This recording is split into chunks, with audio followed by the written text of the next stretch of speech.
Buenas noches, hermanos. Hoy es miércoles de oración y estudiamos los salmos. Hemos ido estudiando salmos desde hace 110 semanas, más de 2 años. Cada miércoles estudiamos uno por uno los salmos de David, la mayoría, pero también salmos de Asaf, salmos de Moisés y algunos otros salmistas. Pero en cada uno de los salmos encontramos una forma especial de comunicarnos con Dios, una forma especial de conocer más a nuestro Dios, porque mientras más conocemos al Señor, más nos llenamos de su presencia, de su conocimiento, de su carácter, de su forma de amar, de su amor. No podemos encontrar estas riquezas en la esquina, ni en la tienda, ni en la universidad, en ninguna parte, sino en la palabra de Dios y en el estudio de la personalidad de nuestro Señor Jesucristo. Y hoy estamos estudiando el Salmo 110. Es un salmo corto, pero muy profundo en su teología y en su cristología. Aquí aparece al Señor Jesús como el sacerdote eterno, según el orden de Melquisedec.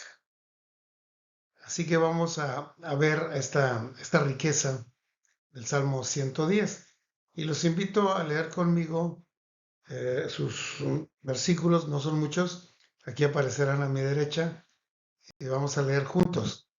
Dice: Jehová dijo a mi Señor, siéntate a mi diestra, hasta que ponga a tus enemigos por estrado de tus pies. Y Jehová enviará desde Sión la vara de tu poder, domina en medio de tus enemigos. Tu pueblo se te ofrecerá voluntariamente en el día del poder, en la hermosura de la santidad. Desde el seno de la aurora tienes tú el rocío de tu juventud. Juró Jehová y no se arrepentirá. Tú eres sacerdote para siempre, según el orden de Melquisedec. El Señor está a tu diestra y quebrantará a los reyes en el día de su ira. Juzgará entre las naciones y las llenará de cadáveres. Quebrantará las cabezas de muchas tierras. Del arroyo beberá en el camino, por lo cual levantará la cabeza. Ahí termina el Salmo 110. Es un salmo real. Fíjense que se dividen los salmos de muchas maneras, pero hay salmos reales que hablan del rey, de sus características, de su grandeza, de su fundamento, de quién lo sostiene, de su carácter, de lo que debe hacer al pueblo. Hay salmos mesiánicos que describen lo que el Mesías prometido haría sobre la tierra, y hay salmos escatológicos que hablan y describen lo que va a pasar al final de los tiempos.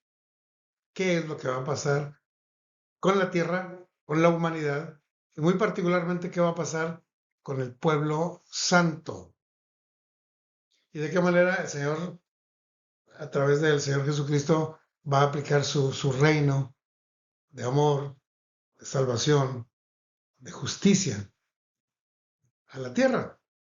Así que es un salmo real, pero es un salmo mesiánico y también es un salmo escatológico. Es una joya tremenda en la literatura bíblica, este Salmo 110. Y si nada más tiene 7 versículos, pues vale la pena aprenderlo de memoria, ¿no? Porque el contenido es glorioso y es profundo, es edificante, es formativo, y todo habitante del reino de los cielos debe conocerlo. Y todo ciudadano del cielo debe saberlo. Y todo miembro de la iglesia de Jesucristo debe compartirlo. Y todo cristiano debe tenerlo en el corazón. Es un salmo real, les decía, un salmo que describe el quehacer de un rey, que describe su coronación y que describe el respaldo que el rey tiene de parte de Dios. Porque el rey es un ser humano. Muchas gentes pueden ver al rey como otro hombre igual que yo, con los mismos errores, con las mismas fallas, con la misma debilidad, y no tengo por qué respetarlo, ni amarlo, ni obedecerlo. Se da en las mejores naciones que hay muchos rebeldes contra el rey, contra el presidente, contra el primer ministro, contra el gobierno, pues. Pero en los salmos reales se hace ver cómo Dios respalda al rey, cómo Dios inclina el corazón del rey, cómo Dios usa al rey para bendición de su pueblo. Porque un buen rey usado por Dios es una gran bendición al país que sea, en los momentos en que haya lugar. Realmente es importante entender que Dios usa a los reyes, así como usa a nuestros jefes, a nuestros policías, a nuestros pastores, a nuestros padres. Es un Dios de autoridad que delega autoridad a sus reyes y los usa para bendición del pueblo, para orden, para disciplina, para guianza, para protección, para muchas cosas. Y menospreciar eso es menospreciar la asistencia de Dios en medio de nuestro pueblo. Por eso le decían, ¿es lícito dar tributo al César o no? Pidiendo que el Señor dijera, no, no le den a los romanos y lo acusan de sedicioso y lo pueden encarcelar. O si dice, sí, denle tributo, dice, pues total, eres un súbdito, eres un sometido, no sirves como caudillo si estás a favor de los romanos, etcétera, ¿no? Pero el Señor les enseñó cómo hay que entender la autoridad de Dios. Dice, dad al César lo que es del César, pero a Dios lo que es de Dios. Si queremos decir que honramos a nuestro Dios, debemos honrar a nuestras autoridades, o no estamos honrando a Dios tampoco, porque Dios puso a las autoridades. De hecho, no hay autoridad sino la de Dios, y las que hay por Dios han sido establecidas, sean de derecha o de izquierda, sean socialismo, capitalismo o comunismo. Dios puso esas autoridades, y si el pueblo se somete en obediencia a la autoridad y a Dios, habrá bendiciones por todos lados. Los Salmos 2, el Salmo 45, el Salmo 89 y este Salmo 110 son salmos reales. Y más o menos se enfocan a la dinastía davídica, porque el rey David fue rey de Israel y sus hijos descendientes hasta el Señor Jesucristo. Y eso siempre nos trae una idea de cómo Dios establece no solo al rey, sino a su descendencia. Y al rey eterno, que es el Señor Jesús. Es un rey que ya reinaba antes de David y que va a seguir después de David y después de la tierra va a seguir siendo rey. Pero si no reconocemos la autoridad de Dios, tampoco vamos a reconocer al Señor Jesús. Y tampoco vamos a reconocer la autoridad de Dios. Es algo intangible para el ser humano. Por eso Dios estableció autoridades. Y los Salmos 47, los Salmos 93 al 99, que describen la realeza de Jehová como rey de Israel y como rey del mundo entero. Y Jehová es el nombre de Dios que aparece en el Antiguo Testamento. Y Jesús es el nombre de Dios que aparece en el Nuevo Testamento. Por eso el Jehová que se mostró a Moisés, dice Dios con nosotros. Y el Jesús Emmanuel que aparece en el Evangelio es con nosotros Dios. Es el mismo personaje. Jehová no se menciona en el Nuevo Testamento, Jesús no se menciona en el Antiguo Testamento, pero es el mismo Rey eterno que debemos amar, que debemos respetar, en el cual debemos confiar y esperar plenamente porque somos de Él y para Él. Así que estamos en una posición más que privilegiada, en una condición súper bendecida de formar parte del Reino Santo. A veces estamos luchando por una ciudadanía aquí, o por una visa, o por un pasaporte, o por algo que nos identifique, porque tenemos beneficios de ser ciudadanos, pero ser ciudadano del cielo es mucho más bendición y no requiere fotografías, ni pagos, ni documentos, ni espera de unos meses a ver si te llega, nada de eso. Si tú aceptas al Señor Jesús como tu rey, ya eres un ciudadano del cielo, habitando en la tierra como ciudadano del cielo. Hermoso, ¿no? Si nos sorprende la muerte, ningún problema. Vamos al cielo. Jesús nos espera. Este es también un salmo mesiánico, les decía, porque el Mesías es el Señor Jesús. Y no solo es nuestro rey, sino que vino a salvarnos. Es el enviado de Dios para salvar a su pueblo. Porque el pueblo se extravió. Y no solo los judíos, los mexicanos nos extraviamos, los rusos se extraviaron, los chinos, todos nos extraviamos. Todos. Pero el Señor vino a buscar y a salvar a los que se habían perdido. Y Él es el Mesías, el Salvador, el enviado, el ungido de Dios para esa misión tan importante. Así que hay salmos mesiánicos, como el Salmo 16, que describe la resurrección del Señor, el Salmo 68, que describe la ascensión del Señor Jesús, el Salmo 45, que describe las bodas del Cordero, aunque anuncia las bodas de Salomón y el Sulamita. En realidad es la iglesia y el esposo, que es Jesucristo. El Salmo 24, que describe al Rey de Gloria. ¿Y quién es ese Rey de Gloria? Jehová, el fuerte y valiente, Jehová, el poderoso en batalla. Él es el Rey de la Gloria.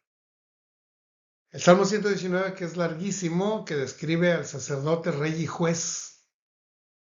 Y lo describe con puros versículos de la Escritura, de la profecía, de la ley, de los estatutos, de los consejos, de las revelaciones. Todo el Salmo 119 habla de la función de nuestro Señor como sacerdote, rey y juez, y la grandeza de su palabra, que es la que llega a nosotros a través de la Biblia. El Salmo 8, que habla del postrer Adán y la gloria del postrer Adán, que es el Señor Jesús, ¿no? Oh, Jehová Señor nuestro, cuán grande es tu nombre en toda la tierra.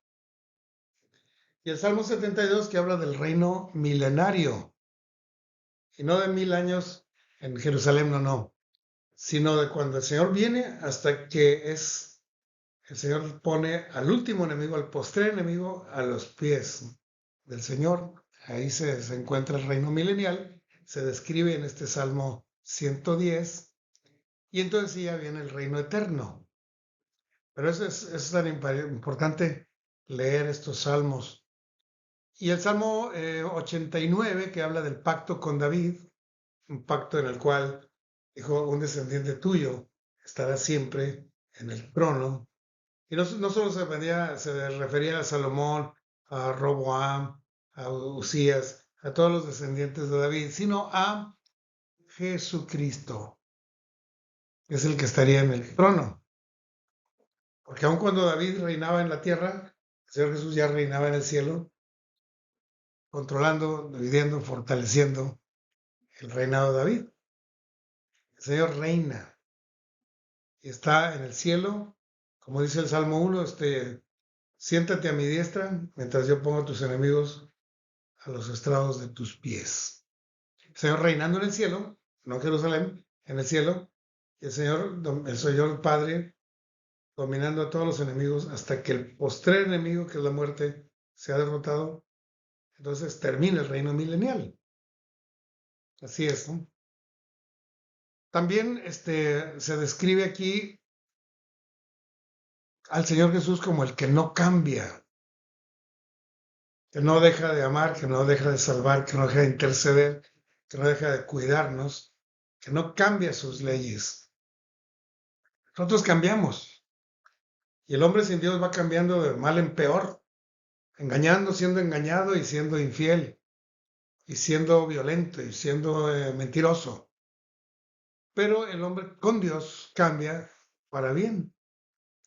El Señor nos santifica, nos justifica, nos transforma, de manera que si uno depende del Señor Jesús y entra como siervo de Dios, como pueblo de Cristo, entonces ya nosotros estamos limpios por la palabra que nos ha hablado, dice el Señor, y nos transforma y nos santifica más y más, nos justifica más y más.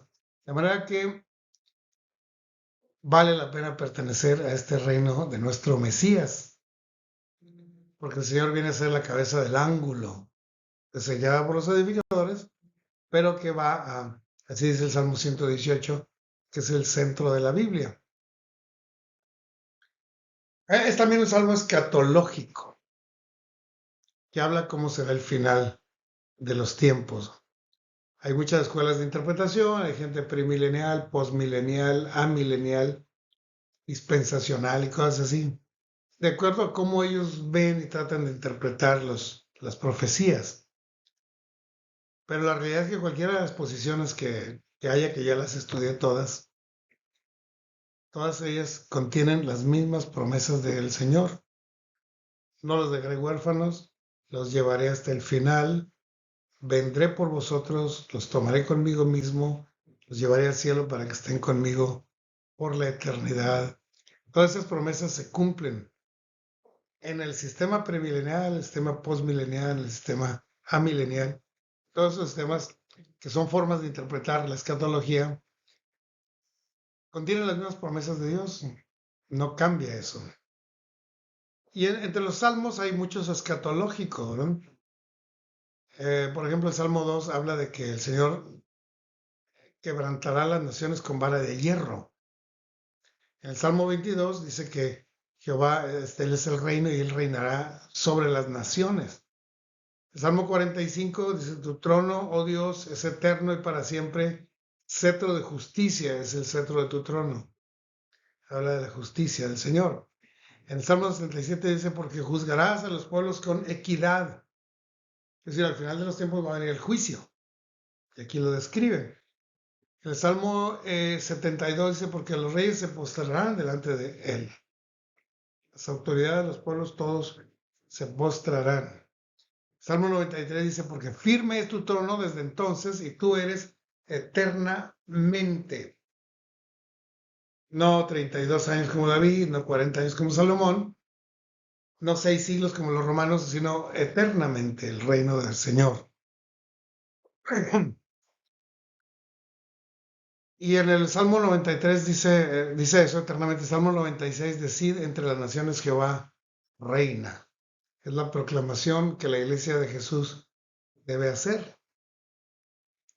Porque si el Señor no reina, ¿a quién nos vamos a postrar? ¿A quién? Si alguien piensa que él no está reinando, entonces todavía no es ciudadano del reino. Todavía sigue ciudadano mexicano. O de cualquier reino de la tierra, pero no es del cielo. Si no sabe que el Señor ya reina. Firme es su trono, dice el Salmo 93. El Salmo 96 dice, sigan entre las naciones que Jehová reina, es lo que nos toca hacer como iglesia. Salmo 97 dice, Jehová reina, regocíjese en la tierra. Si todas las naciones creyeran en el Señor, el cielo se convertiría, la tierra se convertiría en un segundo cielo. Puros adoradores del Señor estaríamos sobre la tierra. ¿Se imaginan? ¿Nos podemos imaginar? Bueno, el Salmo 98 dice, porque Jehová vino a juzgar la tierra y a juzgarla con justicia. Así que si vemos injusticias por ahí, ni se preocupen, ¿no? El Señor va a juzgar todo. El Salmo 99 dice, Jehová reina y temblarán los pueblos impenitentes, los pueblos no arrepentidos, los pueblos sin Dios. Ellos van a temblar. Y el Salmo 110 que estamos leyendo hoy dice, tu pueblo se te ofrecerá voluntariamente en la hermosura de la santidad. Eso es la mayor promesa para el final de los tiempos, que la iglesia estará rendida a los pies del Señor cuando Él venga. En la hermosura de la santidad del Señor, que se va a reflejar en nosotros, en nuestra santidad, porque de hecho no podemos honrar al Señor si no somos santos, si no vamos hacia la santidad, si no nos santificamos cada día. Esa es la forma correcta de alabar a nuestro Dios. Tu pueblo se ofrecerá voluntariamente en la hermosura de la santidad. Salmo 110. Así que este es un salmo precioso. Les invito a leerlo otra vez ahorita que terminemos. Y si es posible, apréndaselo de memoria. Tiene mucho mensaje. Vamos a orar. Señor, gracias por tu palabra, por el Salmo 110, por su escatología, por su realeza, por el sacerdocio del Señor Jesús, que intercede por nosotros, que ofreció el sacrificio expiatorio, que vino a buscar y a salvar a los que se habían perdido. Que siendo maestro, que siendo médico, que siendo rey, sobre todo fue sacerdote eterno, según el orden de Melquisedec. Un sacerdocio dado por ti para un ministerio eterno, sobre la tierra y hacia los cielos también. Gracias por tu presencia, por los que están atentos oyendo esto. Permítenos aprender ese salmo y tenerlo grabado en el corazón. En el nombre de Jesús te damos gracias. Amén.